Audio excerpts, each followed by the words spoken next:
What's going on, everybody? It's John Eric Poli with some more extended coverage in the lead up to this year's Australian Open. If you guys have been coming here, right, you'll know that I had the entry list, I did a list of long shots, I did a list of women's contenders. Now we're on to the contenders on the men's side of things in this year's Australian Open. For this category, guys, these aren't your favorites, but these players can absolutely make a deep run, should be in the mix of things, and I expect them to really make some noise here in this year's Australian Open. Expect them to be at least in round 4 or so. So anyway, with that being said, let's get into it. I'm going to start with Grigor Dimitrov. Dimitrov, the number 10 ranked player in the world, the 10th seed for this tournament. A guy, again, that had a great 2024. I think he's a tough out on any surface. He's playing very well. Like I said, overall, 2024 played well. We'll see if it translates to 2025.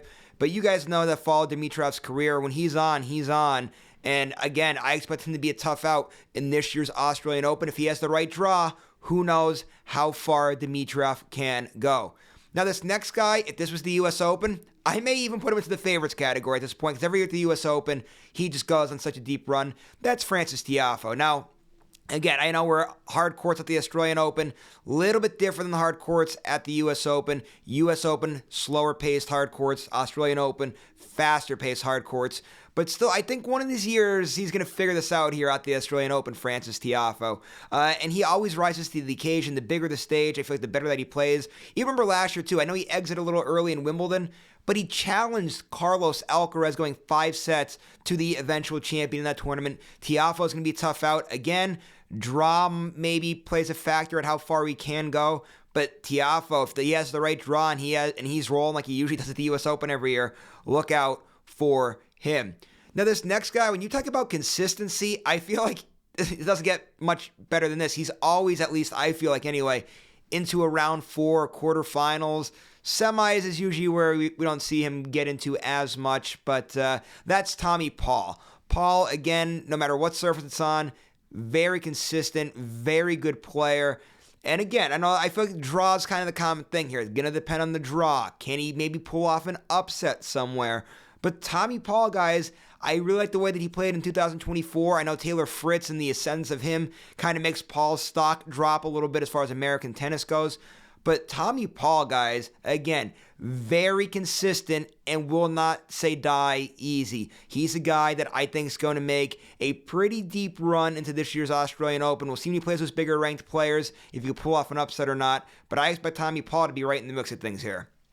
Now, this next one, guys, maybe a little bit of controversy here. You could probably argue he should have went into the long shots category, but I put him into the contenders category just because of where he's kind of ranked, or he's ranked at number 11, and he's made an Australian Open final before. Stefanos Tsitsipas, right? When you guys are looking at the top 10 players in the world, you have somebody like Andrei Rublev, who's known to lose very early into tournaments. You have Casper Ruud, who isn't very good on these quicker pace surfaces. Big opportunity for Tsitsipas to really make some noise early into this year in 2025, get himself maybe into the top 10.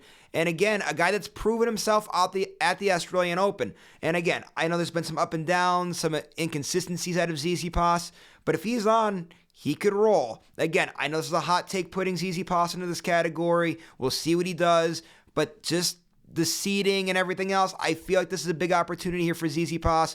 Wouldn't be surprised, though, if he makes a mockery out of me putting him into this category and he gets bounced early. I don't think that's far out of the realm of possibility, but we'll see what Tsitsipas can do. And then finally, guys, I have one last person, and I don't know if this is a hot take or not. This guy's coming back after missing some time with an injury, and he's going to have his home country behind him, Nick Kyrgios. So excited to see him back, like I said, in the entry list. I'm pulling for him. I think the sport's better with him playing just because he brings that kind of that bad boy style, always yelling, always arguing, breaks things up a little bit. I can tell you what, when he was commentating, when he was off, very good commentator. I'm really excited to see him back on the courts. And as far as a talent standpoint goes, listen, we saw him compete for a Wimbledon championship. This is a quicker pace surface, which favors guys like him that are big, strong, good servers. We know that he was good at the doubles at the Australian Open. He won a doubles championship here. Obviously not necessarily saying that doubles will translate to singles and whatnot, but irregardless, though, a guy that I think could make some noise. I don't know if I'm just following my heart here that I think it's a good story with him coming back that I'm putting him in here. But from a talent perspective, he's healthy, 100% dialed in, 100% ready to go. I mean, hey, why not? He has the game to make a deep run at this year's Australian Open. So that was my list of contenders on the men's side of things. Make sure you guys like this video and subscribe to this YouTube channel. I'm going to have more coverage just like this in the lead up to the Australian Open. I have favorites for both the women's side and the men's side of things. Then over this weekend, right before the start of the Australian Open, I will have my preview and prediction video. So make sure you guys keep coming here for more coverage like this and extended coverage of the Australian Open once things get started. Again, that Australian Open going to get started. The main draw starts on January 12th.